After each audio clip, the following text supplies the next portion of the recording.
뭐 시작해 보도록 할게요. 자, 여기서는 뭘 할 거냐면 우리가 간단하게 가장 중요한 거 요숫자 그 다음에 단위 차원 분석이 있습니다.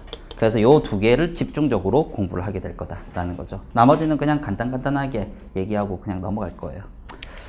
자, 우리가 뭐 물질은 뭐로 이루어져 있냐 이렇게 이제 얘기하죠. 그렇게 해서 우리가 보통 일반적으로 물질을 구성하고 있는 기본적인 단위를 우리가 원자라고 얘기를 합니다. 그러면 우리가 이 원자가 어떻게 생겼는지 여러분들 뭐 아는 사람들이 거의 대부분이겠지만, 그래서 혹시라도 모르는 사람들을 위해서 간단하게 얘기를 하도록 하죠.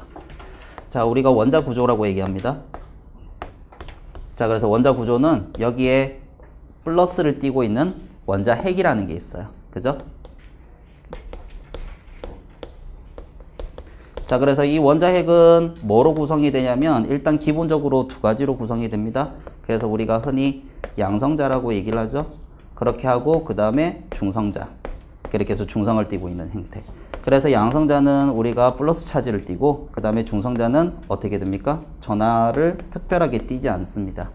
그렇게 하고 나서 그 다음에 뭐 양성자와 중성자가 또 이루고 있는 입자가 또 있긴 있죠. 그래서 쿼크라는 입자가 있는데, 그래서 그 쿼크라는 입자는 보통 일반적으로 화학에서 다루진 않기 때문에 그냥 그거는 패스하도록 하겠습니다.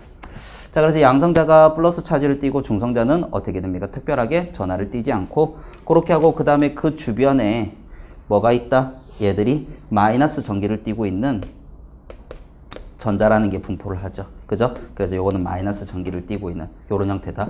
그리고 이 전자는 어딘가에 있습니다. 그죠? 뭐 여러분들이 뭐 전자껍질 28818 뭐 이렇게 해가지고 했던 거, 그거는 완벽한 이론이 아니기 때문에 이제 거기서 좀 더 진화를 하게 되면 전자 발견 확률 함수인 오비탈로 설명을 하게 되거든요. 그래서 여기 어딘가에 뭐가 전자가 존재를 하고 있다. 요렇게 이제 얘기를 하시면 되겠어요. 그죠? 그래서 원자를 구성하고 있는 기본적인 입자는 일단은 원자핵과 전자 요 두 가지로 얘기할 수 있고, 원자핵 속에 양성자, 중성자 얘들이 딱 몰려 있다. 요렇게 생각하시면 되겠어요. 자, 대략적인 사이즈를 한번 얘기를 해보도록 할게요. 자, 우리가 수소 원자가 한 개 크기.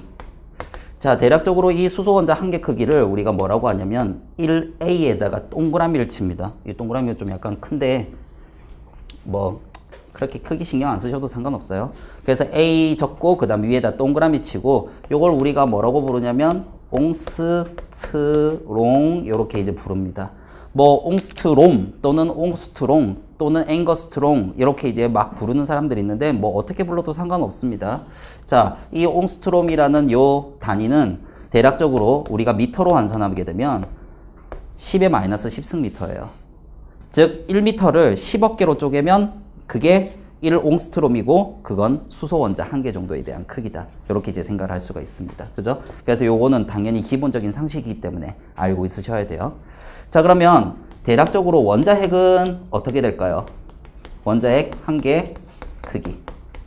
자, 요거 같은 경우에는 1FM 요렇게 이제 적거든요. FM. 요거는 우리가 뭐라고 하냐면 펜토미터다. 요렇게 이제 얘기합니다. 펜토미터. 자, 이 펜토미터는 대략적으로 얼마다? 10의 마이너스 15승 미터예요. 10의 마이너스 15승. 자, 그러면 얘와 얘가 둘 다 굉장히 작다는 것은 여러분들이 알고 있을 겁니다. 그죠? 그렇게 해서 뭐 10의 마이너스 10승, 10의 마이너스 15승 굉장히 작은데, 상대적인 비를 따져볼까요? 상대적인 비는 얘와 얘는 몇 배 차이 납니까? 10의 5승배가 차이 나죠. 즉 10만 배가 차이 난다는 거예요. 그러면 이걸 우리가 어떻게 볼 수가 있냐? 10만 배나 차이 난다고? 그러면 이 벽면 전체, 강의실 대빵 큰데 이 벽면 전체가 원자라면 원자핵은 요거 하나란 얘기입니다. 무슨 말인지 아시겠어요? 여기서 점 찍어가지고 저기서 저기까지 10만 개 찍을 수 있어요? 못 찍죠? 맞죠? 그렇게 해서 결과적으로 어떻게 됩니까? 아주 원자는 큰데 그 중에 그 중심에 있는 원자핵은 무진장 작다. 이렇게 생각을 하시면 되겠어요. 자, 그렇게 하고 여기서 하나 더 얘기를 하도록 하겠습니다. 자, 양성자와 중성자는 대략적인 뭐 질량을 한번 보도록 할게요. 질량이 거의 유사해요. 두 개는 1.67 곱하기 10의 마이너스 27승 kg입니다. 자, 뭐 무진장 가볍네 이렇게 생각할 수가 있겠죠, 그죠? 자, 그렇게 해가지고 일단 양성자와 중성자는 거의 질량이 유사한데 얘들이 중성자가 조금 더 무겁긴 해요, 맞죠? 조금 더 무거운데 그래도 거의 질량을 유사하게 보면 됩니다. 1.67 곱하기 10의 마이너스 27승 킬로그램. 그 다음에 이제 전자의 질량은 이 질량은 9.1 곱하기 10의 마이너스 31승 킬로그램이에요. 자, 그러면 둘 다 무진장 가볍다. 요거는 여러분들이 다들 인정을 할 수가 있을 건데 상대적인 걸로 생각해 볼까요? 얘와 얘는 대략적으로 약 1800배, 즉 거의 2000배가 차이가 나요. 그럼 결과적으로 전자가 2000개가 모여야만 양성자, 중성자 한 개에 대한 질량이 될 수가 있는 거예요. 무슨 말인지 아시겠습니까? 그죠? 자, 그래서 그만큼 전자는 무지무지 가벼운 애다. 누구에 비해서? 양성자와 중성자에 비해서. 자, 그러면 우리가 보통 일반적으로 이렇게 얘기하죠. 자, 이 자리는 지금 뭡니까? 보통 일반적으로 사람이 없으니까 비어있네 이렇게 얘기하잖아요. 실질적으로 얘 비어있는 거예요? 여기 공기 있어요? 맞죠? 뭐 쓸데없는 얘기를 왜 하니? 이렇게 생각할 수가 있는데 그게 아니라 우리가 왜 이 자리가 비어있냐고 하냐면 그만큼 공기는 가볍기 때문에 무시하기 때문에 이게 비어있다고 얘기를 하는 겁니다. 그러면 결과적으로 어떻게 생각을 하면 된다? 원자는 상대적으로 무거운 양성자, 중성자가 밀집되어 있는 원자핵을 제외한 나머지 전자는 너무나 가볍기 때문에 그래서 결과적으로 원자 크기는 이만한데 맞죠? 이 벽면 전체인데 원자핵은 딱 점 하나라고 얘기를 했기 때문에 그래서 원자를 우리가 뭐라고 얘기한다? 텅텅 비어있다. 왜? 가벼운 전자는 질량에서 포함을 안 시킬 거기 때문에 무시할 거기 때문에 그래서 원자는 대부분 텅텅 비어있다. 질량 중심을 가지는 원자핵을 제외한 나머지는 텅텅 비어있다. 이렇게 얘기를 하는 겁니다. 무슨 말인지 아시겠어요? 그죠? 자, 그렇게 해서 그만큼 원자핵은 전자에 비해서 무지무지 작다는 거. 자, 그러면 여러분들은 이건 당연히 다 알고 있을 겁니다. 이거는 뭐 고등학교 화학원에서 여러분들이 다 배웠던 거고요. 그죠? 뭐 화학을 조금이라도 공부했으면 고등학교 때 당연히 알 수가 있는 거고 그 다음에 이제 여기에 대한 사이즈, 대략적인 사이즈는 여러분들이 몰랐을 수 있는 확률이 더 크기 때문에 당연히 알아야 되는 거고요. 그렇게 하고 쓸데없이 질량을 제가 적어놨는데 그럼 이거 외워야 되나요? 당연히 외워야 됩니다. 왜냐하면 얘가 왜 외워야 되냐면 여러분들이 나중에 가면 양자화학이라는 걸 공부하게 될 건데요. 그 양자화학에서 양성자, 중성자라든지 전자의 질량을 집어넣고 계산하는 식이 있어요. 슈레딩거 방정식. 그때 써먹게 될 거예요. 무슨 말인지 아시겠어요? 요걸 레퍼런스로 주는 학교도 있지만 안 주는 학교도 있습니다. 무슨 말인지 아시겠어요? 그죠? 그렇기 때문에 일단은 여러분들이 요거는 알고 있어야 된다. 자, 여러분들 보통 일반적으로 이렇게 얘기를 많이 해요. 보통 면접을 보러 간다든지 화학을 보는 학과 같은 경우는 면접을 보는 과가 꽤 많은데 자, 그러면 면접 보러 가가지고 교수들이 이렇게 질문을 합니다. 나는 면접에 참관을 되게 많이 했기 때문에 그래서 어떻게 질문을 던지고 어떻게 학생들을 갈구는지 제가 알아요. 교수들이. 그래서 안경을 이렇게 딱 끼고 이렇게 딱 내리면서 이렇게 이제 어떻게 됩니까? 이제 이상하게 쳐다봐요. 자, 일단은 뭐 나름 그게 기선제압인지는 모르겠지만 그렇게 해서 이렇게 쳐다보면서 이런 얘기를 합니다. 자, 그래서 뭐 이런 것들 수치를 뭐 만약이라도 이런 수치를 물어봤는데 대답을 못 하잖아요. 맞죠?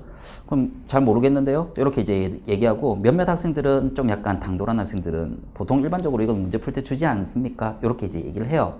맞죠? 뭐 당연히 그렇게 얘기를 할 수 있잖아요. 맞죠? 그러면 이제 문제 풀 때 이런 수치는 보통 줘서 안 해오는데요? 그러면 이제 이렇게 물어봐요. 너 물에 끓는 점은 몇 도씨야? 물어봐요. 100도씨요. 어느 점 몇 도씨야? 0도씨요. 근데 이건 왜 몰라? 이렇게 얘기하면 할 말이 없어요. 너 그건 외우는데 이런 건 왜 안 외우니? 이게 더 기본적인 거 아니니? 이렇게 이제 얘기를 해버리면 거기서 할 말이 없어집니다. 그래서 웬만하면 많이 알면 많이 할수록 훨씬 더 좋은 거고요. 만약에 뭐 사람을 잘못 만나면 그런 사람을 만나게 될 수가 있어요. 그죠? 그렇기 때문에 일단은 뭐라도 많이 알고 있으면 대답을 좀 더 잘하면 똑똑한 학생이구나 이렇게 이제 인정을 받을 수가 있는 거고 그 다음에 뭐 그냥 항상 우리가 알고 있는 그런 이제 어떻습니까 상식적인 그런 수준에서 여러분들 그냥 뭐 적당히만 알고 있으면 만약에 어떻게입니까 좀 사람 잘못 만나게 되면 그렇게 털려버리면 불합격할 수도 있습니다. 그죠? 그렇기 때문에 일단은 제가 그 일반학 설명하면서 여러 가지 외적인 얘기들도 많이 해드릴 건데 그래서 그런 것들도 여러분들이 꼼꼼하게 기억하시면 이제 거기에 대해서 훨씬 더 대답할 때 더 잘할 수 있다는 거죠. 무슨 말인지 아시겠어요? 그죠? 자, 자, 그렇게 해서 상대적인 질량이라든지 이런 것들, 요것들 원자가 어떻게 생겼는지 구조에 대해서 간단하게 말씀드렸어요. 사이즈랑. 자, 그래서 요즘 같은 경우에는 이게 기술이 좀 발달해서 여기에 나와 있는 STM, 맞죠? 스캐닝 터널, 어떻습니까? 마이크로스코프라고 얘기를 하는 주사 터널 현미경이라든지 또는 뭐 원자 힘 현미경이라고 하는 AFM, 이런 것들. 그래서 그 종류는 몰라도 상관없습니다. 그래서 요즘은 이렇게 해서 여기에 되어 있는 원자 또는 이제 물질에 대한 원자 단위에 대한 표면을 그래픽 이미지화 시켜가지고 이걸 우리가 관찰을 할 수가 있어요. 근데 뭐 실질적으로 얘가 분홍색, 초록색, 회색을 띠고 있는 형태는 아니고요. 요거는 뭐 이제 컴퓨터에서 색깔을 입힌 형태고 실질적으로 여기에 대한 굴곡이라든지 이런 것들을 우리가 알아낼 수가 있다는 거죠. 그죠? 그래서 요즘은 표면을 이렇게 그래픽 이미지화 시켜서 관찰을 할 수도 있다라는 거. 그죠? 자, 그렇게 하고 그 다음에 뭐 어떻게입니까? 지구상의 여러 가지 물질은 어떻게 됩니까? 이렇게 원자로 전부 다 구성이 되어 있습니다. 그래서 원자들이 모여가지고 얘들이 어떻게입니까? 특별한 화합물들을 만들게 되거든요. 그래서 이런 다양한 화합물들. 그러면 도대체 화합물이 대략적으로 몇 개 정도 존재를 할 수 있을까? 맞죠? 그거 한번 생각해 본 적 있나요? 없나요? 대략적으로 미국 화학회에 등록이 된 이제 정식으로 등록된 그 화합물은 대략적으로 한 2억 개 조금 더 넘습니다. 맞죠? 그러면 화합물은 지구상에 일단은 발견되고 합성되고 한 그런 종류가 대략적으로 2억 개 정도. 그런데 여러분들 주기율표 한번 구경해 본 적 있어요? 아, 맞다. 주기율표는 제 학습자실 가면 누구나 다 다운을 받을 수가 있습니다. 그래서 A4 용지 한 장 요렇게 눕혀가지고 한 장 자체로 출력이 되니까 일단은 그거는 다운받아가지고 여러분들 출력해서 좀 익숙해질 때까지 들고 다니세요. 아시겠습니까?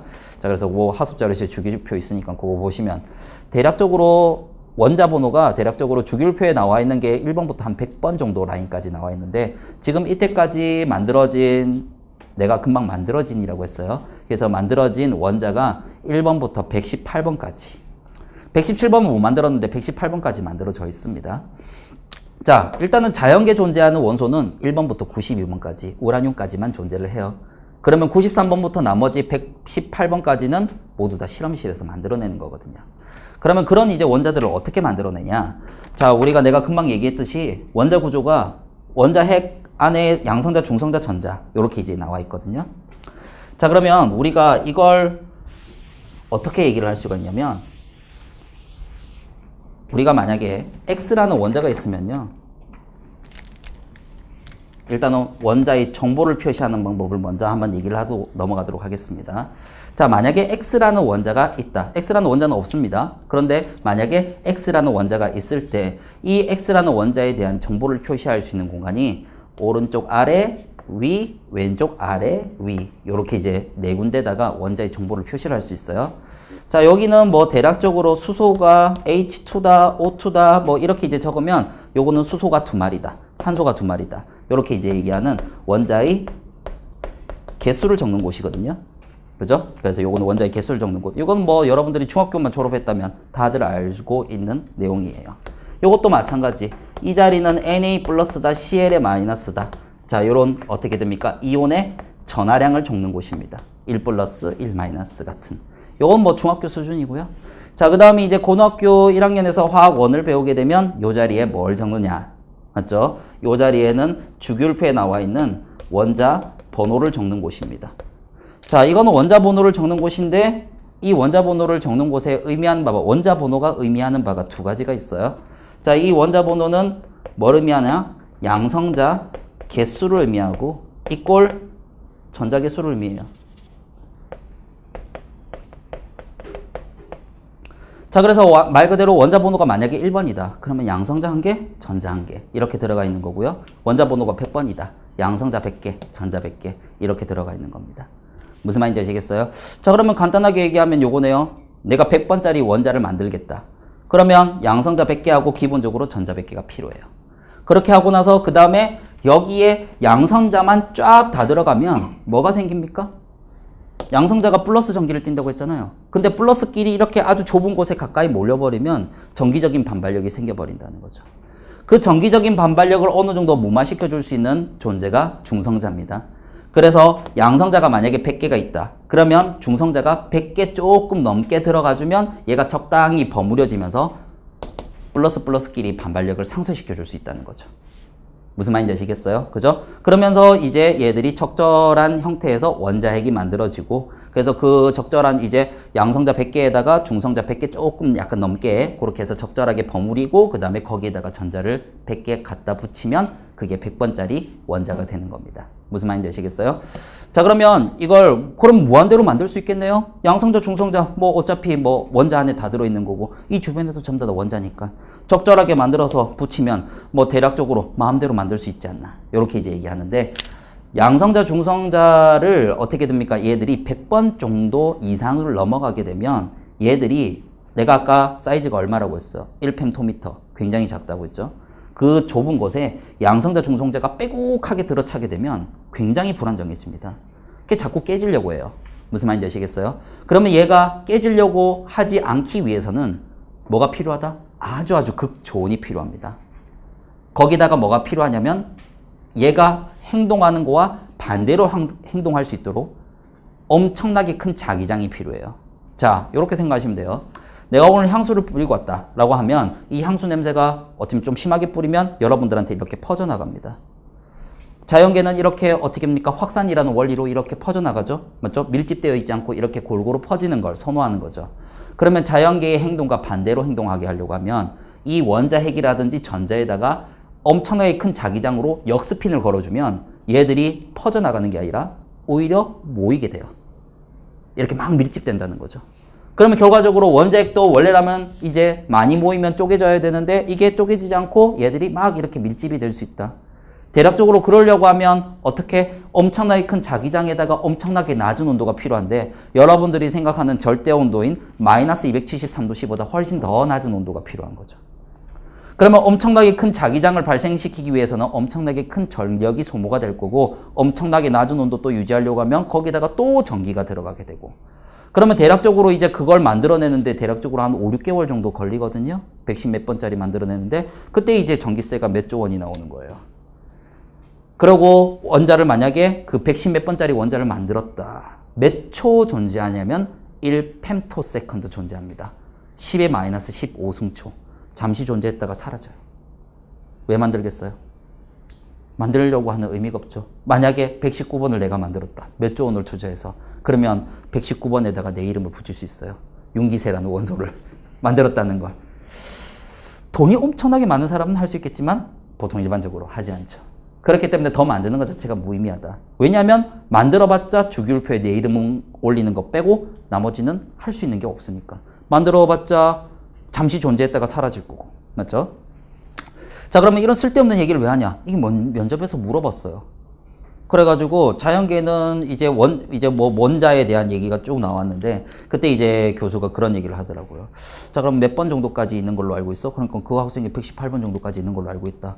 그러면 이제 이거는 어떻게 만들 수 있냐? 이렇게 물어보니까 이제 그 또 얘기를 하더라고요. 양성자 몇 개, 중성자 몇 개, 전자 몇 개 이렇게 하면 만들어진다고. 그러면 무한정 만들 수 있는데 이거 왜 안 만들어? 이렇게 물어봤는데 그 학생이 그 뒤로 대답을 못했어요. 맞죠? 모르니까. 그렇죠? 근데 이거 혹시라도 알고 있으면 여러분들이 충분히 얘기를 또 할 수 있는 거니까. 근데 이제 화학 전공한 학생들이라든지 그런 학생들은 교수님들이 그런 수업 시간에 이런 얘기를 해주기 때문에 알고 있는데 말 그대로 비전공자 같은 경우는 이런 얘기를 들어본 적이 없기 때문에 이걸 잠시나마 조금이라도 이렇게 스쳐가는 얘기라도 들어도 대략적으로 어느 정도 언급은 할 수 있을 건데 그런 얘기를 못 하니까. 그렇죠? 거기서 이제 마이너스가 들어올 수가 있어요. 그래서 비동일계의 불리함을 내가 이런 식으로 이제 극복을 시켜주겠다는 겁니다. 무슨 말인지 아시겠어요? 이런 여러 가지 얘기들 알고 있으면 좋아요. 자, 그렇게 해서 무한정 만들어내지는 못한다. 한마디로 얘기하면 비용상의 문제라고 생각하시면 되겠고 그 다음에 잠시 존재했다 사라질 거. 그거 왜 만드냐? 이거예요. 무슨 말인지 알겠죠? 자, 그렇게 하고 나서 그 다음에 이제 마지막에 여기에는 뭘 적냐? 질량을 적게 되는데요. 원자의 질량을. 자, 그래서 원자의 질량은 어떻습니까? 내가 요 얘기를 빠트려 먹었네요. 자, 양성자는 앞으로 내가 프로톤이라고 적도록 하겠습니다. 그래서 P만 적을 거예요. 양성자가 0으로 프로톤이라서 이렇게 P 적으면 양성자를 의미하는 게 되는 거고 중성자는 0으로 넵튠론입니다. 넵튠론이라서 이렇게 N 이렇게 적으면 되고요. 그 다음에 마지막에 전자는 일렉트론이죠. 그렇게 해서 이렇게 E 적는데 얘가 마이너스 전기를 띠고 있기 때문에 E 마이너스 이렇게 이제 표현하시면 되겠습니다. 자, 그러면 우리가 이 원자를 구성하고 있는 애가 양성자, 중성자, 전자인데 그러면 요 세 개를 전부 다 합하면 되냐? 내가 아까 그 얘기 한번 해줬죠. 양성자, 중성자에 비해서 전자의 질량은 무지무지 작다고. 그렇기 때문에 요거는 거의 무시할 수 있는 수준이라고. 그렇기 때문에 요거는 누구누구만 더한다? 프로톤하고 넵튠의 개수만 더하시면 됩니다. 전자의 개수는 빼버려요. 무슨 말인지 아시겠어요? 그죠? 자, 그러면 여기서 우리가 요걸 또 알 수가 있는데, 여러분들이 주기율표를 보면 이게 소수점으로 나와 있어요. 질량이. 바로 밑에 질량이 이렇게 조그만하게 나와 있거든요. 여러분들 주기율표 뽑아보시면. 근데 얘가 소수점에도 나와 있는데, 그러면 여러분들이 내가 아까 뭐라고 했습니까? 프로톤과 넵튠의 개수라고 했어요. 근데 소수점이 나오려고 하면 이걸 어떻게 해야 됩니까? 잘라야 돼요. 양성자와 중성자 쪼개가지고 적절하게 집어넣냐? 근데 실질적으로 그렇게 할 수 있어요? 없어요? 못하죠. 양성자, 중성자가 함부로 쪼개지는 애들이 아니기 때문에. 그러면 이걸 우리가 소수점에 나와 있는 건 도대체 무슨 이유일까? 자, 우리가 자연계 같은 경우에는 어떤 애들이 존재하냐면 동위원소라는 애들이 존재를 합니다. 자, 우리가 맨 처음에 원소가 어떻게 만들어지냐면 진짜 말 그대로 양성자, 중성자, 전자를 적절하게 버무려 적어가지고 만들어지는 게 원자예요. 그러면 이 양성자, 중성자가 어디서 만들어지냐? 맨 처음에 여러분들 고등학교 1학년 때 융합과학 배울 때 빅뱅 이론 배웠죠? 그렇게 해서 얘들이 한 지점에 모든 물질과 에너지가 다 뭉쳐져 있다가 대폭발을 이루면서 지금 현재의 이제 현재의 우주가 되었다. 이렇게 이제 얘기를 하잖아요. 그러면 이제 양성자하고 중성자하고 적절하게 막 우주의 나이가 137억 년 정도 되거든요. 그래서 137억 년 정도 이제 시간이 흐르면서 양성자, 중성자가 아주 랜덤하게 막 부딪히고 거기에서 랜덤하게 전자들이 붙으면서 굉장히 다양한 핵종이 만들어집니다. 무슨 말인지 아시겠어요? 자, 그래서 굉장히 다양한 핵종이 만들어지는데 그런 핵종은 대략적으로 지금까지 한 2000개 정도 발견이 되었고, 그런데 이제 우리가 원소 번호는 1번부터 118번까지 밖에 없다. 이게 무슨 말을 의미하는 거냐면 이게 1번이면 수소예요. 수소인데 이게 질량이 1짜리도 있고 2짜리도 있고 3짜리도 있는 겁니다. 얘들은 뭐가 달라요? 얘는 프로톤이 몇 개냐면 원자 번호가 1번이면 프로톤은 무조건 1개예요. 왜? 원자 번호는 뭘 뜻하니까? 양성자 개수를 뜻하니까. 자, 그렇게 하고 그 다음에 질량이 얼마예요? 1이죠. 질량이 왜 1입니까? 얘들이 요거 2개 더해서 1이다. 근데 중요한 거는 얘는 무조건 1이 들어가기 때문에 요거는 얼마다? 중성자는 없다. 그래서 여기에서 질량은 1 플러스 0 해가지고 1이 나오는 겁니다. 그래서 얘는 원자 핵에 양성자 하나만 있고 중성자는 없는 상태. 무슨 말인지 아시겠어요? 그 다음에 이제 얘 같은 경우에는 프로톤은 몇 개? 1개. 그 다음에 이제 넵튠 1개. 그렇게 해서 결과적으로 요거는 1 더하기 1 해서 2가 나왔다. 그 다음에 이제 요것도 프로톤 1개, 넵튠 2개. 2개 더해가지고 3이라는 숫자가 나왔다. 그러면 결과적으로 이걸 이렇게 생각하시면 되겠습니다. 여기는 이 원자핵과 여기는 이 원자핵과 여기는 이 원자핵은 다른 핵종입니다. 하지만 똑같은 원소예요.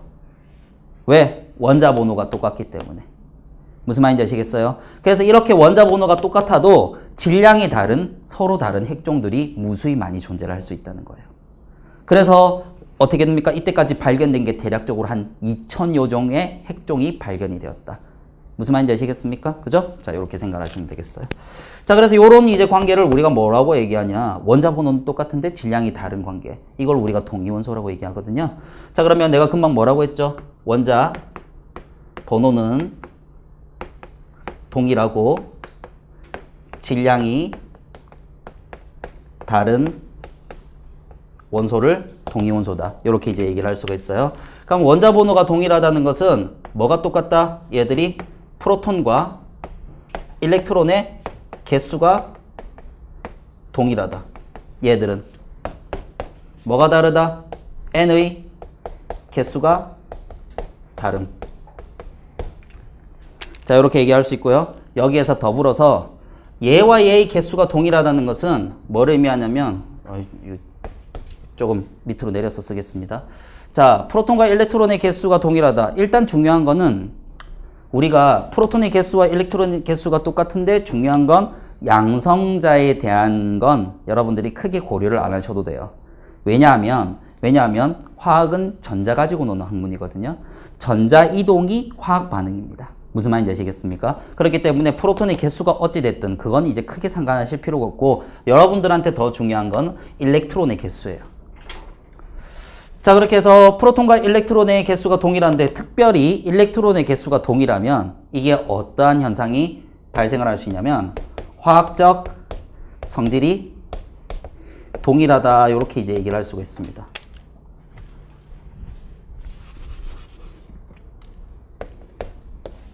자, 화학적 성질이 동일하다고 이게 무슨 말이냐. 우리가 보통 일반적으로 전자가 들어가면 원자핵이 플러스를 띠고 있기 때문에 마이너스는 최대한 가까이 들어가는 게 좋아요. 그렇다고 해서 바로 옆자리에 붙지는 않습니다. 그 이유는 내가 7장 가서 말씀드릴게요.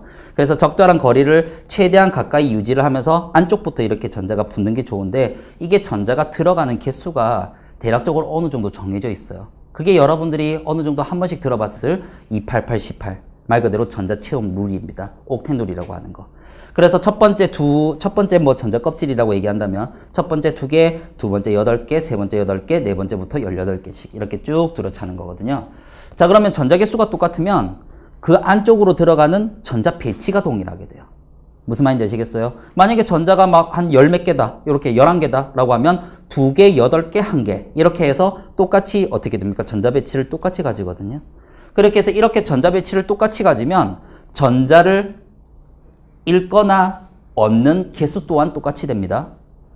무슨 말인지 아시겠어요? 그죠? 그래서 전자 배치가 똑같으면 몇 개를 잃어버리냐, 몇 개를 들고 오냐, 그 형태가 똑같이 이렇게 진행이 될 수가 있고, 그래서 거기에 따라 가지고 어떻게 됩니까? 전자 잃는 개수와 얻는 개수가 똑같으면 그걸 화학적 성질이 똑같다 이렇게 얘기를 할 수 있어요. 무슨 말인지 아시겠습니까?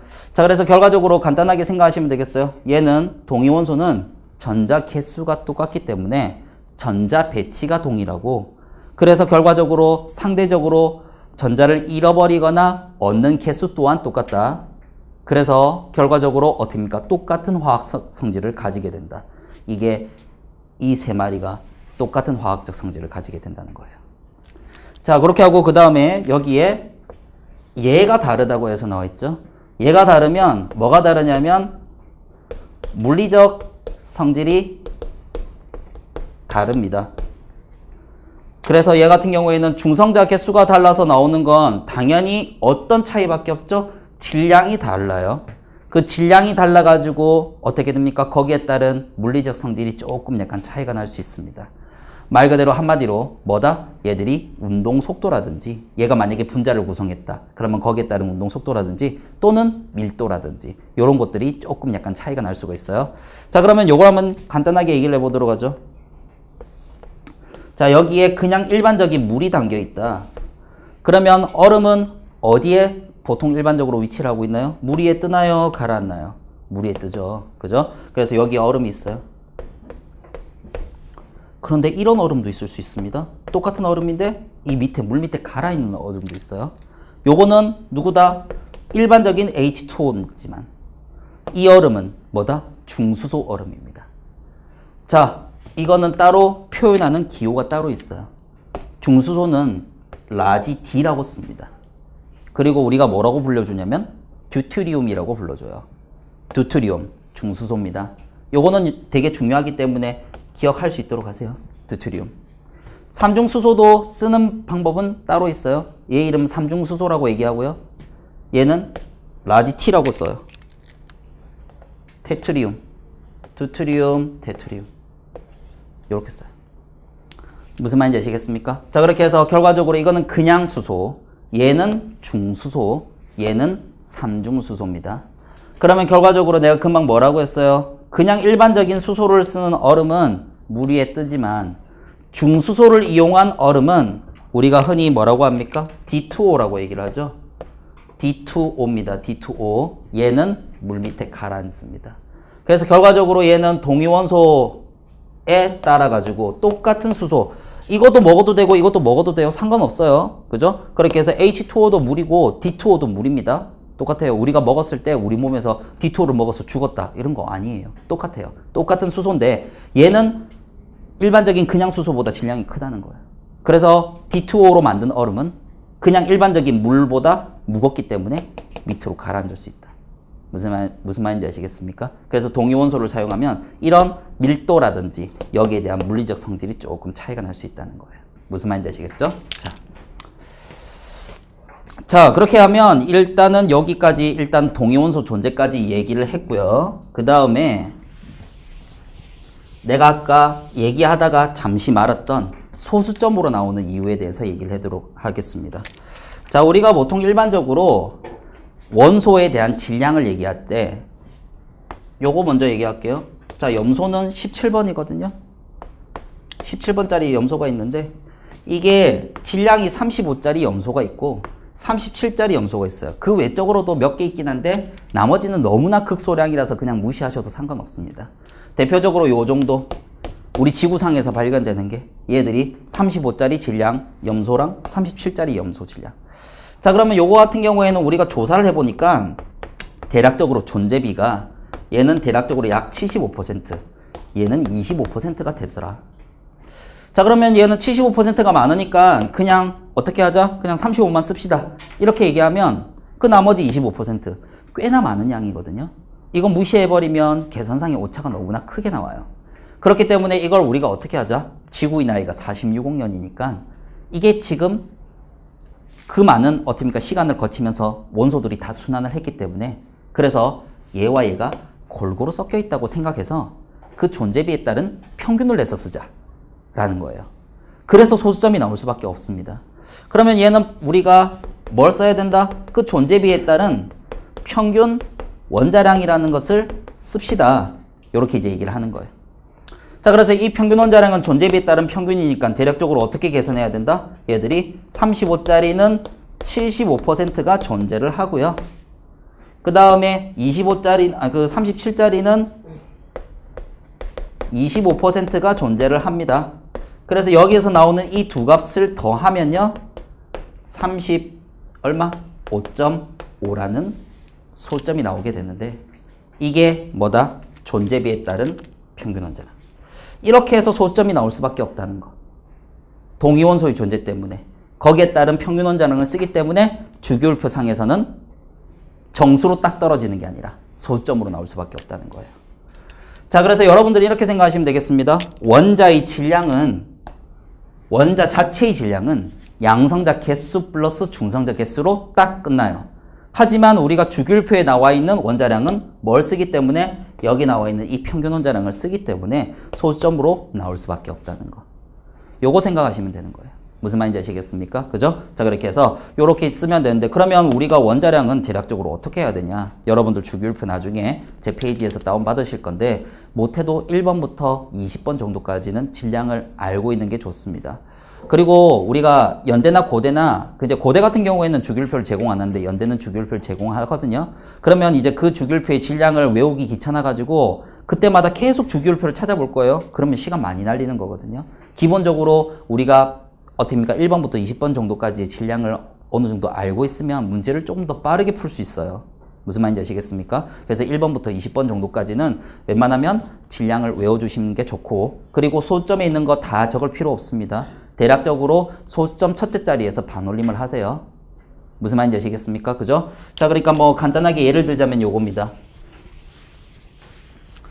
자, 수소는 주기율표에 1.008 또는 1.01이라고 나와 있는데 1.008 또는 1.01 이렇게 나와 있는데 그냥 약 1로 계산을 하시면 되고요. 탄소 같은 경우에도 12.01이라고 나와 있는데 이것도 그냥 약 12로 계산을 하시면 되고 나트륨 같은 경우에는 22.98이 나와 있거든요. 22.98이라고 나와 있는데 이것도 그냥 약 23으로 계산을 하시면 됩니다. 자, 그 다음에 CL 같은 경우에는 얘들이 35.45가 나와 있거든요. 좀 더 정확하게 하면. 그렇게 나와 있는데 이거는 어떻게 하죠? 되게 애매하죠. 이건 뭐 버리기도 뭐하고 또 들고 가기도 뭐하고 좀 되게 애매하잖아요. 이건 어쩔 수 없어요. 이건 이렇게 계산하는 게 맞습니다. 35.5. 대략적으로 한 0.5 정도는 버리기 애매하니까 그건 들고 가는 게 좋고 나머지 이런 것들은 적당한 애들은 버리면서 이렇게 이제 하시면 그 훨씬 더 질량을 외우기가 쉬울 거다라는 거예요. 그죠? 그래도 못해도 한 1번부터 20번 정도까지는 외워주는 게 여러분들 계산하고 문제 빨리 푸는데 더 도움이 될 수 있습니다. 그죠? 자, 자, 이렇게 해서 그 평균 원자량까지도 얘기를 다 해드렸어요. 그죠? 그래서 제가 지금 하는 얘기는 매우 기본적인 얘기고, 모르면 절대 안 되는 얘기들이기 때문에 일단은 다 기억하실 수 있도록 가지고, 고등학교 때 화학원 배우신 분들은 뭐, 그치? 뭐, 내가 다 알고 있는 얘기를 하는 거구나. 이렇게 이제 그냥 생각하시면 되는 겁니다. 그죠? 자, 그렇게 하고 그 다음에 이제 요 얘기 한번 해드릴게요. 자, 수업 도중에 저 같은 경우는 되게 이제 알록달록하게 필기를 좀 많이 하는 편이에요. 그래서 색깔별로 좀 더 쭉 이제 필기를 하는데, 그건 뭐 한마디로 얘기하면 그냥 미관상, 맞죠? 그냥 흰색으로 쭉 하고 노란색으로 쭉 하는 것보다는, 그래서 알록달록 하고 이렇게 이제 하는 게 좀 더 그냥 나름 좀 더 덜 지겹고 좀 더 예쁜 것 같아서 그냥 하는 거지, 특별하게 색깔별로 중요한 게 따로 있는 건 아니에요. 뭐 일단 그건 먼저 얘기하고 갑니다. 빨간색은 제일 중요하니까 이건 필기를 해야 돼. 흰색은 절대 필기를 하지 말자. 이건 아닙니다. 그렇기 때문에 그냥 뭐 미관상 하는 거지, 알록달록하게 쓰는 거지. 그래서 뭐 일단은 이렇게 생각하시면 돼요. 제가 칠판에다가 판서를 한다는 건 여러분들한테 중요한 거니까 한 번 더 보라고 제가 판서를 하는 거고요.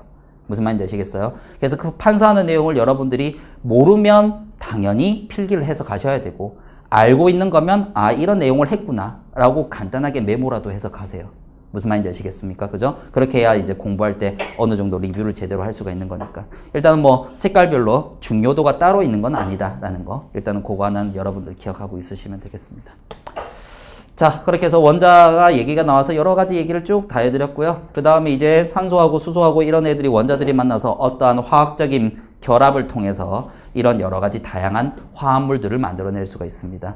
그래서 이렇게 이제 물 분자, 맞죠? 수소하고 산소하고 만나서 이렇게 물 분자를 만들기도 하고, 뭐 이런 물 분자들이 다시 분해가 돼서 산소하고 수소로 이렇게 나눠지기도 하고요. 그죠? 그래서 원소에서 화합물로, 화합물에서 다시 또 원소로, 이렇게 해서 여러 가지 화학적인 어떻습니까? 결합이라든지 또는 분해를 통해서 얘들이 왔다 갔다 할 수 있다는 거. 그죠? 뭐 그죠? 그냥 뭐 아주 좋은 얘기를 하고 있는 거예요. 맞죠? 자, 그렇게 하고 그 다음에 뭐 여기에서 과학에 대해서 여러 가지 쭉 형태가 나와 있는데, 뭐 이거는 뭐 여러분들 중학교 1학년 때 맨 처음 과학이라는 걸 시작하면 뭐 여기서 나오는 파트인데, 챕터인데 몰라도 상관없고요. 당연히 시험 문제 이런 거 절대 안 나옵니다. 그렇기 때문에 이거는 그냥 한번 읽어보시고 좋은 말이구나 이렇게 생각하시면 되겠어요. 자, 여기서 여러분들 조금 약간 내가 해야 될 게 조금 약간 나왔네요. 자, 뭐가 나왔냐면 여기 SI계.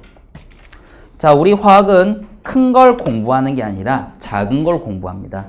맞죠? 그래서 눈에 보이지 않는 아주 작은 단위를 공부하거든요. 그렇기 때문에 여러분들은 여기에서 몇몇 단위는 외워주셔야 되는데, 그 외워주셔야 되는 단위가 아주 작은 단위들이다 라고 생각하시면 되겠어요. 자, 기본적으로 여러분들이 센티미터라든지 밀리라든지 이런 단위는, 센치라든지 밀리 단위는 여러분들이 다 알고 있을 거라고 가정을 하고요. 그렇게 하고 그 다음에 그거보다 조금 더 작은 단위 위주로 설명을 해드리겠습니다. 자, 1 마이크로미터라고 얘기를 해요. 자, 그래서 마이크로미터. 마이크로미터는 10의 마이너스 6승미터입니다. 자, 그래서 얘 같은 경우는 대략적으로 어느 정도에 대한 크기냐? 원핵세포 한 개 크기. 자, 여러분들 원핵세포라고 하면 뭐 한마디로 얘기하면 원시적인 핵? 즉 뭐 핵이라고 구분하기가 애매하죠. 그냥 뭐 세포질 내에 그냥 뭐 DNA나 RNA가 퍼져 있는 형태니까 뭐 일종의 뭐 대장균 같은 아주 미개한 생물류를 얘기하는 겁니다. 단세포 생물들. 그래서 그런 애들에 대한 사이즈가 1 마이크로미터 정도 된다는 거예요. 그죠? 자, 이렇게 하고 그 다음에 1 요거 헷갈리면 안 돼요. 요거는 약간 요렇게 뭐라고 얘기하지? 좀 예쁘게 요렇게 해가지고 좀 약간 흘려서 쓰면 되고, 이거는 그냥 바로 N 쓰면 됩니다. 자, 요렇게 해서 요거는 나노미터예요. 이 나노미터는 10의 마이너스 9승. 자, 그래서 나노미터는 여러분들 뭐 간단하게 얘기하면 이런 겁니다. 요즘 뭐 나노과학과, 나노화학과, 뭐 나노물질 어쩌고저쩌고 그런 얘기를 되게 많이 하죠. 전공과에도 그런 것들 되게 많고. 그러면 여러분들이 나노라는 얘기를 많이 쓰는데, 나노는 도대체 뭐니? 이렇게 이제 물어볼 수 있어요. 나노. 나노는 대략적으로 너무 작은 거 말고요. 이런 물 분자라든지 이런 거 말고 어느 정도 중간 크기의 분자 한 개의 크기입니다. 자, 그러면 이런 것들을 우리가 그러면 어떻습니까? 나노 사이즈를 가지는 이 분자가 도대체 뭘 할 수 있냐면요. 이 나노 사이즈는 일반적인 세포의 크기보다 굉장히 작아요. 그래서 세포 안쪽을 자유롭게 드나들 수 있습니다. 자, 그러면 세포 안에 만약에 뭐 암을 유발하는 DNA라든지 단백질이라든지 그런 애들이 있고, 맞죠? 그러면 그런 애들이 있는데, 그러면 여기에 있는 이 나노에 대한 나노 사이즈를 가지는 분자를 한 개 만들었는데, 얘가 특별히 암을 유발하는 DNA라든지 그런 여러 가지 단백질하고 친화도가 좋다라고 생각을 한다면, 그러면 여기에 있는 이 분자가 막 돌아다니겠죠? 만약에 내가 이거 나노 사이즈의 분자를 먹었어요. 그러면 이 분자가 막 우리 몸에서 소화되는 거 아니고, 그렇게 해가지고 그냥 먹으면 얘들이 이렇게 우리 인체를 막 돌아다니다가 특별히 암을 유발하는 DNA나 또는 단백질이나 그런 애들하고 딱 만나겠죠? 그러면 두 개가 딱 붙어요. 그러면 붙지 않았을 때 이 분자의 스펙트럼과 붙었을 때의 스펙트럼이 당연히 차이가 날 수밖에 없겠죠. 그러면서 우리 인체에서 그 암을 유발하는 DNA가 있다 없다 이런 것들을 우리가 알아낼 수 있다는 거죠. 무슨 말인지 아시겠어요? 그래서 그것 때문에 요즘 굉장히 각광을 받고 있습니다. 요거. 그래서 나노 기술이라든지 뭐 일종의 뭡니까? 이런 중간 크기의 분자는 뭐로 활용을 할 수 있는 거다? 센서로 활용할 수 있는 거예요. 암을 유발하는 DNA라든지 그런 단백질이라든지 그런 것들을 찾아낼 수 있는 일종의 센서로 활용을 할 수가 있다는 겁니다. 이런 얘기를 해주면 정말 좋아합니다. 맞죠? 왜냐하면 이런 것들 물어볼 수 있겠죠, 충분히? 그렇게 해가지고 나노 분자를 가지고 뭘 할 수 있냐? 그럼 이런 얘기를 그냥 툭 던져주면 오, 너 그래도 좀 많이 알고 있구나. 이렇게 이제 바로 얘기가 나올 수가 있다는 거죠. 그래서 요런 만약에 혹시라도 나노 사이즈에 대한 분자에 대한 얘기가 나오면 그런 것들을 어떻게 활용할 수 있냐 이렇게 질문이 들어오면 이런 식으로 얘기해주면 정말 좋아해요. 맞죠? 이게 교수들이 하고 싶은 거거든요. 왜냐하면 이걸 제대로 하면 돈이 많이 벌리거든. 맞죠? 교수들은 보통 일반적으로 맞죠? 학문에 대한 열정보다는 일단은 어떻게 하면 돈을 좀 더 많이 벌 수 있을까? 맞죠? 그걸 좀 더 많이 생각을 많이 합니다. 맞죠? 자, 어쨌든 그렇다는 거. 자, 그렇게 하고, 그 다음에 나노 하고, 그 다음에 이제 또 뭐냐, 얘들이 옹스트롬은 아까 했는데, 안 적어도 되겠죠? 옹스트롬은 같이 조합하세요. 아시겠죠? 그래서 옹스트롬은 정식 SI 단위는 아닙니다. 하지만 화학에서 많이 쓰는 단위이기 때문에 알아야 돼요. 10-10승 미터. 자, 그래서 그거는 아까 적었기 때문에 안 적을 거고요. 그 다음에 피코미터. 자, 피코미터는 10-12승 미터입니다. 자, 요거 같은 경우에는 보통 일반적으로 결합 길이를 얘기할 때 많이 쓰거든요. 자, 이 결합 길이는 여러분들이 하나 꼭 기억해야 되는 길이들이 있어요. 그래서 요거는 기본적인 상식이니까 알고 있으세요. 자, 얘들은 우리 생명체의 주 근간이 되는 원소는 누굽니까? 탄소입니다. 우리 지구상에서 우리 인류한테 가장 중요한 원소는 누구니? 라고 하면 탄소예요. 탄소가 유기물을 구성하고 있는 기본적인 뼈대거든요. 탄소가 없으면 우리도 없고 유기물도 아무도 없습니다. 그렇게 해서 탄소는 이렇게 단일 결합을 할 수도 있고요. 그 다음에 이렇게 이중 결합을 할 수도 있고요. 그 다음에 이렇게 삼중 결합을 할 수 있어요. 자, 탄소는 뭐 어떻게입니까? 사중 결합은 가능한가요? 사중 결합은 불가능입니다. 탄소는 단일, 이중, 삼중 요 세 가지로 구성이 되어 있다고 생각하시면 되겠고, 요 결합 길이 정도는 여러분들이 외워주셔야 돼요. 아시겠죠? 그래서 이거는 대략적으로 153 피코미터 정도 되고요. 그 다음에 요거는 134 피코미터 정도 되고, 그 다음에 얘는 120 피코미터. 보통 피코미터는 거의 결합 길이 얘기할 때만 주로 씁니다. 무슨 말인지 아시겠어요? 자, 그렇게 하고 그 다음에 여러분들 이런 얘기도 한번 들어보셨을 거예요. 고등학교 그거는 1학년 때 융합과학이라든지 이런 것들 공부하면 뭐 많이 한 번씩 들어봤을 건데, 이 결합이 단일 결합, 이중 결합, 삼중 결합으로 가면 갈수록 결합 수가 더 많게 되고요. 결합 수가 더 많으면 좀 더 단단한 결합이 되겠죠. 단단하다는 것은 결합 길이가 짧다는 것을 의미하는 겁니다. 그래서 밑으로 내려가면 내려갈수록 결합 수가 많아지고, 결합 수가 많아지면 그만큼 단단해지니까 결합 길이가 짧아진다. 맞죠? 요것도 여러분들 별도로 알고 있으시면 되겠고, 요거는 나중에 제가 또 가서 한 번 더 언급을 한 번 더 할 거예요. 자, 이렇게 하고 그 다음에 이제 또 하나 더 있었죠. 아까 원자핵 하나 사이즈 피코미터. 맞죠? 피코미터가 아니고 펜토미터 하나 있었죠. 그래서 그 펜토미터까지 여러분들 알고 있으시면 됩니다. 자, 그러면 여러분들은 어디서부터 어디까지 기본적으로 어떻게 됩니까? 대시 이건 잘 안 쓰거든요. cm부터 해가지고 펜토까지 여기까지 아시면 되는 거고 여기에 뭐 굳이 하나 더 집어넣자면 뭐 하나 더 집어넣으면 된다? 옹스트롬 하나 더 집어넣으면 된다. 그렇게 하고 나서 그 다음에 아토미터는 몰라도 상관없습니다. 우리가 원자 핵물리학과 지원할 것도 아니고 맞죠? 그렇기 때문에 저거는 뭐 대략적으로 어느 정도 뭐 쿼크라든지 아주 작은 애들 그 정도 사이즈 얘기할 건데 보통 일반적으로 아토는 절대 시험 문제 안 나오니까 저거는 몰라도 되고요. 제가 그래서 저기 빨간색으로 저렇게 해가지고 딱 체크해 놓은 저 범위까지는 여러분들이 알고 있어야 된다라는 거죠. 됐나요? 그죠?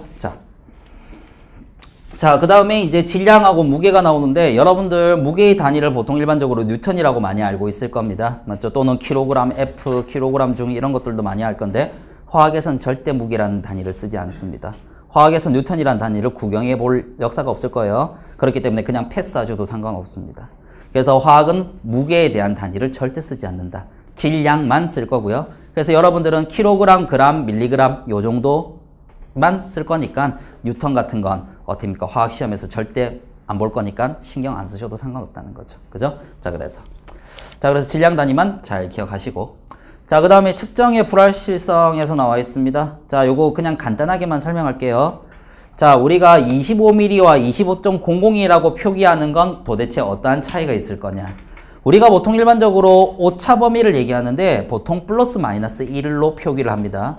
그 플러스 마이너스 1이라는 건 뭘 의미하는 거냐면 가장 이제 표기된 숫자 중에서 가장 낮은 숫자의 플러스 마이너스 1이거든요. 그러면 여기에서 25라고 딱 적었다는 건 뭘 의미하는 거냐면 지금 내가 이거 25라고 적었지만 실질적으로 내가 이게 24부터 26까지 플러스 마이너스 1 무슨 말인지 아시겠습니까? 그 정도 범위에 놓여져 있는 거다라는 것을 얘기를 하는 겁니다. 자, 나는 이게 25라고 적으면 진짜 딱 25냐? 아니다. 조금의 오차는 있을 수는 있다. 그러면 그 오차의 범위가 어디까지니? 물어보면 24에서 26까지입니다. 최소 표기된 최소 숫자에서 플러스 마이너스 1에 해당하는 값이 오차 범위다라고 생각하시면 되겠어요. 자, 그러면 이걸 25라고 적지 않고 25.00이라고 적으면 어떠한 현상이 벌어질 수 있냐? 제일 작은 자리가 어디예요? 소점 두째 자리죠? 소점 두째 자리, 즉 0.01 플러스 마이너스예요. 그러면 결과적으로 얘는 오차 범위가 0.01이기 때문에 24.99와 25.01이 되겠죠. 거기에 해당하는 오차 범위. 그러면 결과적으로 오차 범위가 적으면 적을수록 훨씬 더 정확하고 정밀한 값이라는 것을 얘기를 할 수가 있는 거지. 그래서 뒤에다 공을 많이 붙이면 많이 붙일수록 얘는 진짜 정확하게 측정했구나 이렇게 생각하시면 되는 거예요. 맞죠? 공을 적게 붙이면 적게 붙일수록 그만큼 오차 범위는 커지는 거고 적게 붙이면 오차 범위 커지고 많이 붙이면 오차 범위가 더 줄어드는 거고 무슨 말인지 아시겠어요? 그 정도에 대한 차이다. 그거 하나 알고 있으시면 되는 거예요. 딴 건 몰라도 상관없습니다. 자, 그리고 여기서 또 한 번 더 얘기를 할 건데 우연오차와 개통오차 시험 범위 아니고 시험에 안 나오니까 걱정 안 하셔도 돼요. 정확도와 정밀도.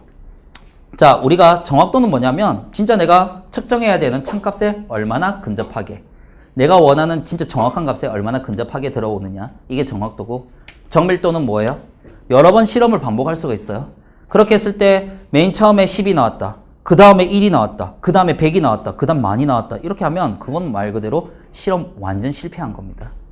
그래서 이게 어느 정도 값이 나오게 되면 최종값이 나오게 되면 그 최종값이 거의 일관성을 가지고 있어야 정밀도가 크다고 얘기하죠.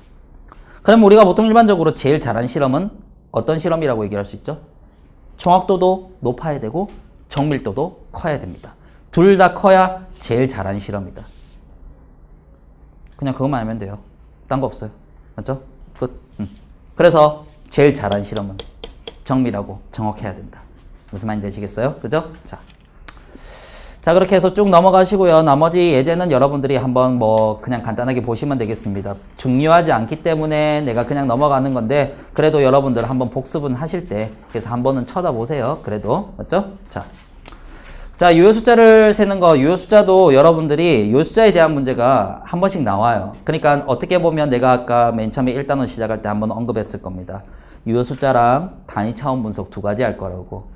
그래서 유효 숫자 같은 경우에는 어쩌다가 한 번씩 그래서 다음 중 유효 숫자에 맞춰가지고 답안을 적었을 때 맞는 답안을 고르세요. 이렇게 해서 문제가 한 번씩 기출이 되는 적이 있어요. 그렇기 때문에 한 번은 언급을 하고 넘어갈 건데 중요한 건 어쩌다가 한 번씩 나온다는 거. 진짜 몇 년 만에 어떤 학교에서 한번 등장할까 말까 하는 그 정도의 출제 빈도라고 생각을 하시면 되겠어요. 그래서 나올 수도 있고 안 나올 수도 있고 근데 안 나올 확률이 훨씬 더 크고 이렇게 생각하시면 되겠고 그런데 아예 안 나온다라고 얘기를 할 수는 없다는 거. 말이 너무 애매한데?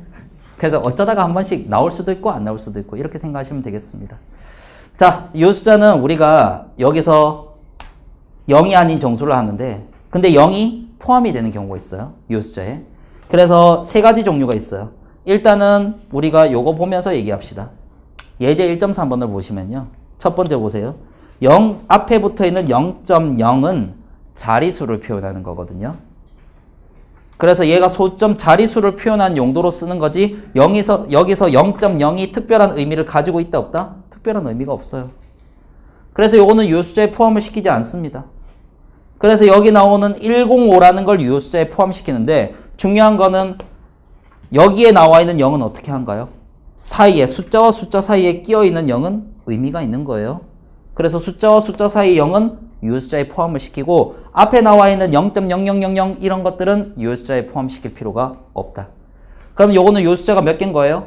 1, 0, 5, 3개입니다. 숫자와 숫자 사이에 있는 0은 유효숫자로 포함을 시켜야 되는 거예요. 자, 그 다음에 이제 이것도 보세요.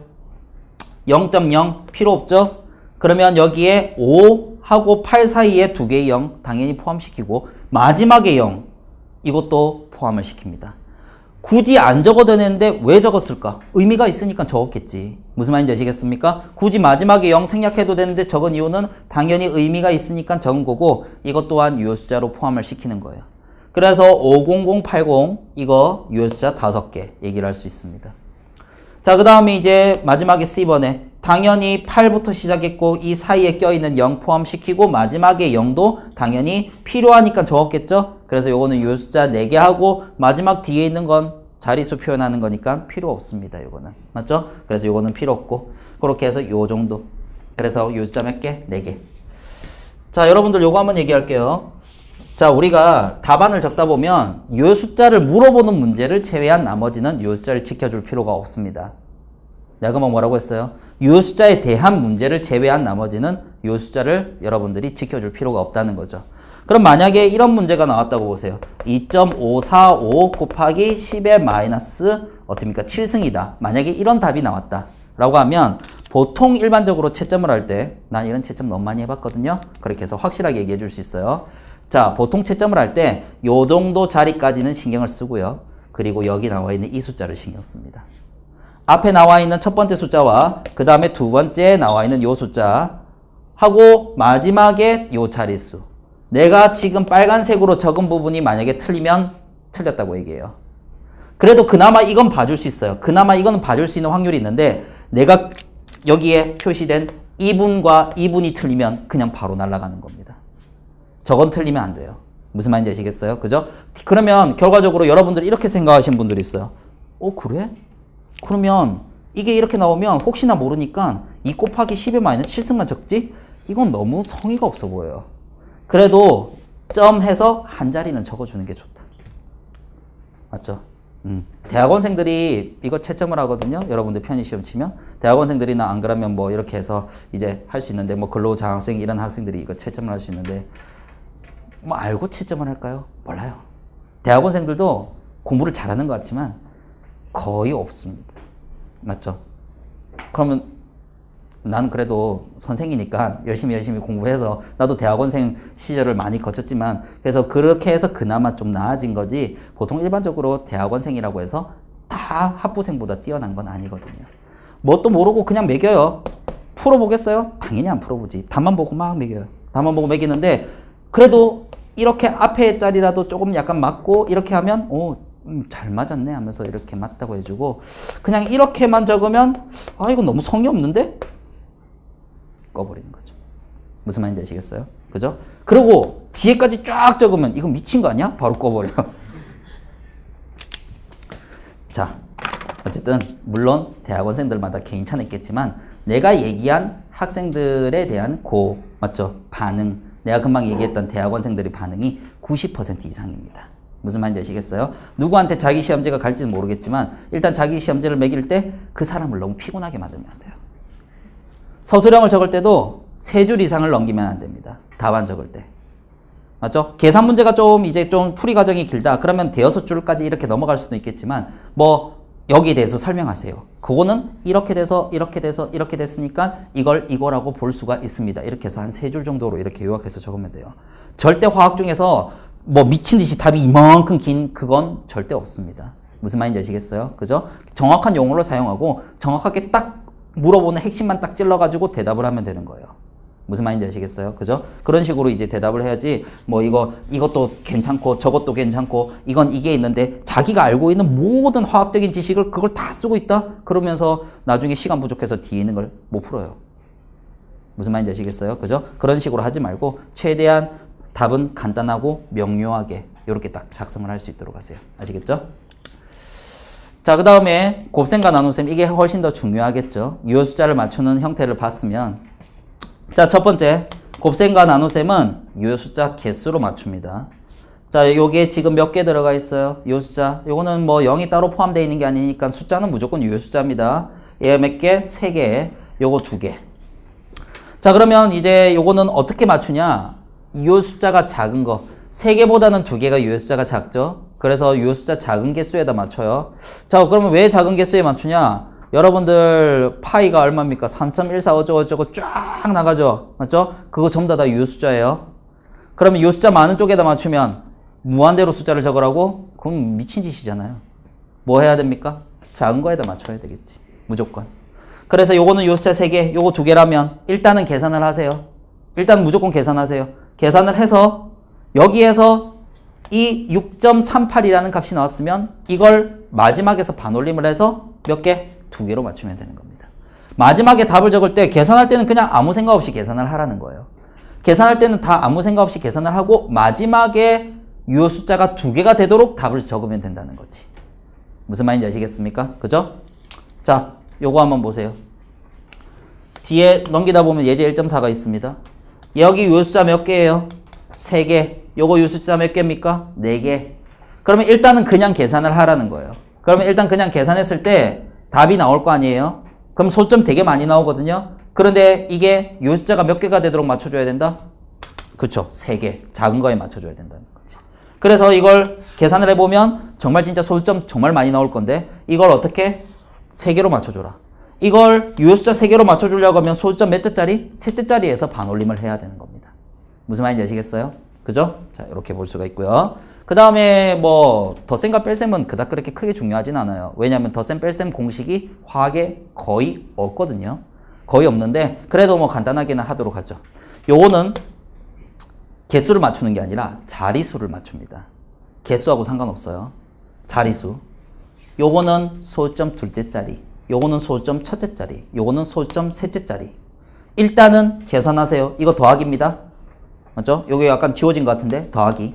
더하기에서 쫙 내리면 31.123이라는 값이 나오는데 요 중에서 자리수가 제일 작은 게 뭐다? 소점 첫째 자리. 어떻게든 반올림을 해서 소점 첫째 자리만 남도록 만들면 되는 거예요. 소점 첫째 자리만 남으면 되니까 소점 둘째 자리에서 반올림을 하면 되겠지.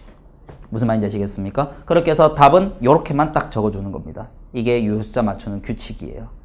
유효숫자 자체를 물어보는 문제는 당연히 맞출 수가 있어야 돼요. 하지만 이제 이게 뭐 일반적인 문제에서는 유효숫자를 전부 다 맞출 필요는 없다. 적절하게 예의상 소점 첫째 자리 정도까지만 맞춰서 딱 적으면 이제 아 그래도 성의 있게 답을 적었구나 이렇게 생각을 해요. 맞죠? 자, 그렇게 하고 그러면 여기 한번 맞춰보죠. 자, B번에 이게 21이고 그 다음에 요거는 13.8이고 이건 소점이 나왔는데 이건 소점이 없네요. 그죠? 그러면 이거 어디에? 소점 없는 게 더 작은 거잖아요. 맞죠? 그래서 자리수가 더 작은 그래서 1의 자리에 맞춰주는 겁니다. 계산하고 나서 어떻게 합니까? 소점 없애버리면 되는 거예요. 그죠? 자, 그렇게 해서 값을 7만 딱 적으시면 됩니다. 원래는 7.2가 나오겠지만 자리수가 없는 걸 맞춰줘야 되기 때문에. 맞죠? 자, 요것도 마찬가지로 C번에 보면 뭐 PV는 RT라는 맞죠? NRT 원래라면 이상기체 법칙이라고 얘기하는데 요거는 뭐 5장 가서 여러분들하고 어떻습니까? 질리도록 공부를 할 거고요. 그래서 뭐 그냥 여기서 이 단순한 공식에 집어넣어 가지고 R 값을 계산을 할 때 그러면 요때 이제 이걸 유효숫자에 맞춰가지고 답을 적어보세요. 이거거든요. 자, 이거는 뭐예요? 곱셈과 나눗셈입니다. 그러면 유효숫자 자리수가 아니라 개수를 맞춰줘야 되는 거거든요. 요거 유효숫자 몇 개예요? 4개. 이거 몇 개? 5개. 요거 2개니까 계산해서 2개가 되도록 맞춰주면 되는 거예요. 그래서 요걸 딱 이제 집어넣어서 계산하고 나서 마지막에 유효숫자 딱 2개가 되도록 답을 적어주면 되는 겁니다. 자, 그래서 여러분들은 항상 계산하고 나서 맨 마지막에 한 번만 딱 맞춰주면 되는 거예요. 그때그때 계속 맞추면서 들어가면 답이 오히려 더 오차가 커져 버리니까 항상 어떻게 됩니까? 마지막에 학생들은 어떻게? 마지막에 한 번만 하세요. 꼭 기억하세요. 아시겠습니까? 요건 내가 특별히 적은 거예요. 그죠? 자, 그렇게 하고 그 다음에 단위 차원 분석 한번 해봅시다.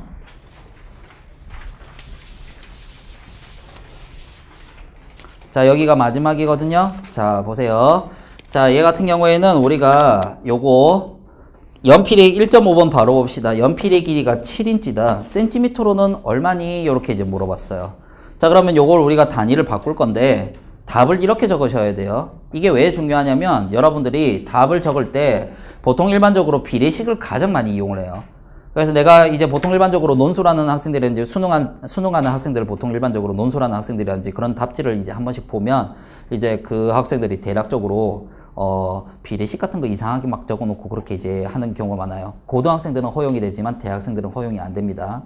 왜냐하면 여러분들은 이미 일반화학을 배웠다고 생각을 하기 때문에 단위 차원 분석법으로 답을 적지 않으면 이제 틀렸다고 그렇게 꺼버리는 사람들도 꽤 많아요. 무슨 말인지 아시겠어요? 그래서 요거 한번 제대로 얘기를 해주도록 하죠. 자, 1.5번을 보시면 얘가 연필이 7인치다. 곱하기 얘 같은 경우에는 1인치가 얘들이 2.54다. 자, 답을 그냥 그대로 한번 적어봤어요. 풀이 과정을. 자, 나는 지금 뭘로 바꿀 겁니까? 이 인치를 센티미터로 바꿀 겁니다. 그러면 내가 이 단위가 필요 없다, 그죠? 그럼 이 단위를 지워야 되겠네. 그러면 이게 문제에서 제시된 걸 적고요. 그 다음에 내가 지워야 되는 단위를 분모에다 깔아버립니다. 그러면 이렇게 인치 지워지면서 센티미터만 앞으로 툭 튀어나올 수가 있어요. 자, 그리고 여기서 이제 중요한 핵심 포인트. 자, 이거 이렇게 곱하면 값이 달라지잖아요. 자, 보세요. 1인치는 정의에 의해서 얼마라고 부릅니까? 2.54cm고요. 2.54cm는 정의에 의해서 1인치입니다. 그러면 내가 이걸 이렇게 적었을 때 1인치 똑같은 값이고 2.54 똑같은 값이거든요. 나는 지금 여기다가 뭘 곱한 거나 똑같은 겁니까? 1을 곱한 거나 똑같은 거예요. 그러면 이 말인즉슨 뭘 의미하는 거냐면 이 7인치라는 고유한 양을 내가 변화시키겠다, 안 변화시키겠다? 맞죠? 7인치라는 이 고유한 양을 변화시키지 않고 뭐만 바꾸겠다? 단위만 바꾸겠다. 어차피 똑같은 거잖아요. 곱하기 1은 값이 변합니까? 그 고유한 양 자체가 변하지 않으니까. 그래서 결과적으로 이 고유한 양은 변화시키지 않고 뭐만 변화시키겠다? 단위만 변화시키겠다. 그래서 결과적으로 단위만 변해서 짠 값이 나오는 거예요.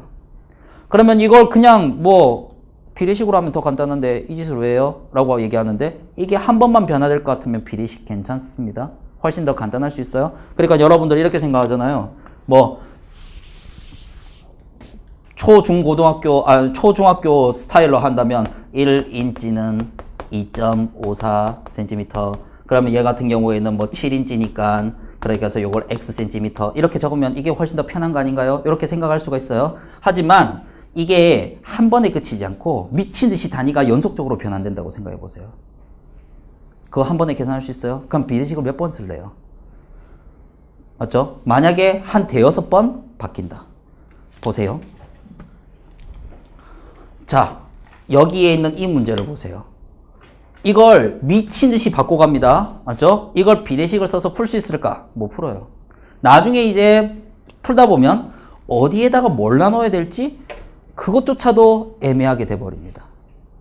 하지만 우리가 이런 걸 해버리면 일단 지워줄 거 깔고 그 다음에 나머지 넣고 또 지워줄 거 깔고 나머지 넣어놓고 순차적으로 단위 다 날아가고 여기에서 마일이란 단위만 나오고 그 다음에 이거 분모값 분모값 분자값 배치되어 있는 대로 그냥 쫙 계산만 하면 끝나버리는 거예요. 그래서 얘 같은 경우는 이렇게 필요하시면 됩니다. 화학적으로 얘기하면 얘가 만약에 그램이 나왔다. 그램을 뭘로 바꾸고 뭘 다시 또 부피로 바꾸고 부피로 바꿔서 또 개수로 바꾸고 이렇게 연속적으로 장 미친 듯이 단위가 변하게 될 때 이것만큼 좋은 방법이 없다는 거예요. 무슨 말인지 아시겠습니까? 그래서 답을 적을 때도 이렇게 적어야 되고 모든 일반학 책에 대한 솔루션은 이렇게 전부 다 답이 다 적혀져 있어요. 그래서 여러분들이 만약에 서술형으로 답안을 적을 때도 이걸 이렇게 적어줘야 감점이 없습니다. 안 그러면 틀렸다고 그냥 뭐 이것도 모르면 이건 뭐 기초가 안 돼 있는 학생이 하면서 꺼버릴 수도 있거든요. 그렇기 때문에 웬만하면 일반학 책에 나와 있는 솔루션 그대로 답을 적어주는 게 가장 좋다는 거지. 그래서 이걸 반드시 이용을 하셔야 돼요. 아시겠죠? 그죠? 자, 그리고 이걸 요렇게 이제 예고해 볼게요. 또 만약에 4cm를 4cm 그냥 아무 때나 적습니다. 그냥 4cm를 인치로 바꿔볼까요? 그러면 얘가 지금 센티미터는 필요 없잖아요. 그러면 센티미터 필요 없으니까 센티미터를 지워줘야 되니까 밑에다가 2.54cm 집어넣고 위에다 1인치 하면 그러면 얘들이 센티미터 날아가면서 인치만 밖으로 또 튀어나올 수가 있겠지. 자, 이거 이렇게 해도 돼요? 지금 마음대로 뒤집었잖아요. 이 값이 얼마라고 했어요? 1이에요. 지금 내가 뭐 했어요? 역수를 취했네. 이런 역수를 취해도 똑같이 1입니다. 내가 지워줘야 되는 이 단위를 어떤 걸 지워줘야 될지 따라서 얘들의 위치는 얼마든지 바꿔서 쓰셔도 상관없어요. 무슨 말인지 아시겠어요? 그죠? 그래서 지워줄 거 날리고 내가 필요한 단위를 끄집어내는 이런 이제 형태로 생각하시면 되겠습니다. 됐나요? 그죠? 자, 그렇게 해서 여기에서 지금 1.7번 보시면 여기에 여러 가지 얘들이 킬로미터를 미터로, 미터를 야드로, 야드를 마일로 바꾸는 거 이런 것들도 외워야 되나요? 이건 무조건 쳐요. 이건 무조건 100% 줍니다. 맞죠? 그래서 이걸 만약에 바꾸는 문제가 안 나오겠지만 만약에 이게 혹시라도 문제가 나온다면 이런 것들에 대한 레퍼런스는 다 주니까 걱정 안 하셔도 된다라는 거죠. 자, 그렇게 해서 이런 것들 이제 나오게 되면 요거 차례대로 순차적으로 집어넣어서 지워줘야 될 거 뺄 거, 지워줘야 될 거 뺄 거 이렇게 해가지고 쭉 하고 마지막에 내 필요한 것만 딱 뽑아내고 여기에 분자 분모에 배치되어 있는 숫자만 딱 계산하면 답이 정확하게 나온다. 절대 실수가 없어요. 이 방법을 이용을 한다면. 왜냐하면 내가 나누어줘야 될 거, 내가 곱해줘야 될 게 딱 배치가 되어 있기 때문에 당연히 이거 틀릴 이유가 없겠죠. 무슨 말인지 아시겠습니까? 그죠? 자, 그렇기 때문에 어떻게 보면 실수를 더 줄여줄 수 있는 방법이다 라는 거죠. 그래서 이것만 잘 보시면 되겠고 이제 1.8번하고 1.9번은 여러분들이 가서 해보세요. 그냥 간단하게 연습용으로. 그래서 이거 자체가 문제 자체로 나오지는 않는다. 이렇게 생각하시면 되겠습니다. 됐죠? 자, 온도하고 나머지 뭐 섭씨를 화씨로 바꾸고 이런 것들은 당연히 필요가 없습니다. 나중에 뭐 여러분들이 가장 필요한 온도가 켈빈 온도가 될 건데 그거는 뭐 섭씨 온도에다가 273만 더하면 되는 거예요. 그래서 그거 자체는 뭐 여러분들이 대략적으로 다 알고 있을 거니까 그렇게 해서 여러분은 뭐 쉽게 해서 그냥 넘어가도록 할게요. 자, 그 다음에 뭐 밀도 여러 가지 대해서 나와 있는데 밀도는 뭐 여러분들이 중학교 2학년 때 당연히 부피분의 질량이라고 배웠던 거기 때문에 내가 굳이 한 번 더 얘기하지 않도록 하겠습니다. 당연히 알고 있을 거라고 생각을 해요. 자, 그 다음에 이제 물질의 분류는 나중에 우리가 저기 용액 파트 가면 좀 더 자세하게 내가 한 번 더 설명할 일이 있을 거예요. 그래서 그거는 그때 가서 얘기를 하도록 하고 요거 그냥 한번 읽어보세요. 요것도 중학교 2학년 때 여러분들이 배운 겁니다. 무슨 말인지 아시겠습니까? 그죠? 자, 이렇게 생각하시면 되겠다. 자, 그리고 증류라든지 크로마토그래피가 나와 있는데 이거는 제가 고급 화학 가서 정말 자세하게 소개를 해주도록 하겠어요. 지금 요거 그냥 간단하게 지금 할 수 있는 단계도 아니고 좀 더 복잡하고 좀 더 이제 면밀하게 여러분들이 살펴봐야 되는 형태이기 때문에 그거는 내가 어떻게 됩니까? 거기 가서 고급 화학 가가지고 좀 더 자세하게 언급해주면서 설명을 해주도록 할게요. 맞죠? 자, 그래서 자, 이렇게 이제 보시면 되겠고 그렇게 해서 여기까지 해서 마무리를 짓도록 하겠습니다. 그죠? 그래서 1장은 이렇게 이제 내가 언급한 거 위주로 그리고 여러분들이 반드시 알아야 될 베이스 위주로 간단하게 설명을 해드렸어요. 그래서 내가 언급한 거 위주로만 잘 기억을 할 수 있으면 되겠다라는 거죠. 자, 조금만 쉬었다가 2장 하도록 할게요.